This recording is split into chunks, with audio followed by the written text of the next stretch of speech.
Hey, je me suis fait trop mal. Ah, les Disney. Les Disney, c'est toute notre enfance. Et à tous, je connais pas une personne au monde qui n'a pas vu un Disney au moins une fois dans sa vie. Oui, parce que je connais toutes les personnes du monde personnellement, effectivement.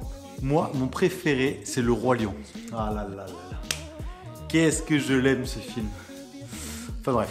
C'est marrant parce que quand tu regardes les Disney quand t'es petit et quand tu les regardes quand t'es grand, tu vois pas la même chose. Et quand t'es grand, tu te rends compte qu'en fait, les Disney, c'est...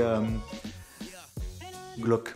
Ah oui, oui, pour commencer déjà, dans la quasi-totalité des Disney, un des deux parents, si t'as de la chance, ou dans le pire des cas, les deux, décèdent et de manière totalement horrible en plus à chaque fois.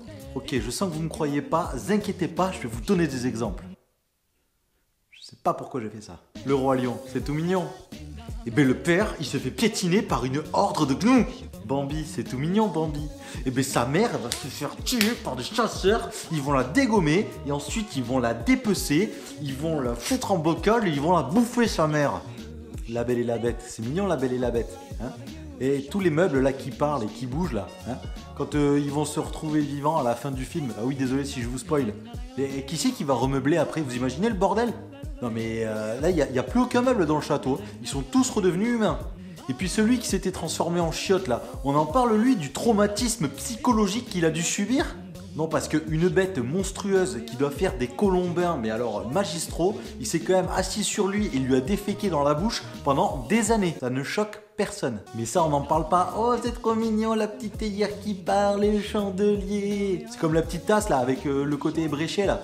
Hein, lui là, quand il va devenir gosse, ça a quoi? Il va lui manquer un morceau de la boîte crânienne? Non mais sérieux, en fait ils sont vraiment glauques ces films quand tu y penses. Parce qu'il y a toujours un mec qui finit par crever dans l'atroce souffrance. Dans Tarzan le méchant, il finit pendu par une liane. Dans Le Roi Lion, Mufasa, il s'écrase comme un gros caca par terre en tombant d'une falaise. Dans La Belle et la Bête, il y a quand même un mec qui se fait défoncer par une armoire.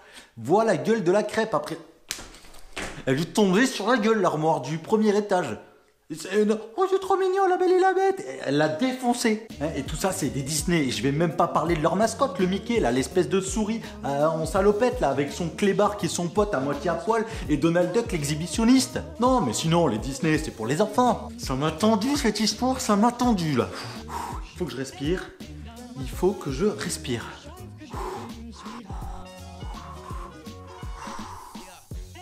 C'est bon, je me suis un peu calmé. Pour finir de me calmer, je vais aller me caler devant un petit épisode des Teletubbies. Ah ouais, mais attends, mais non, mais pas les Teletubbies. Mais non, mais les Teletubbies, l'autre avec son truc sur la tête. Mais en fait, les Teletubbies... Emporté par la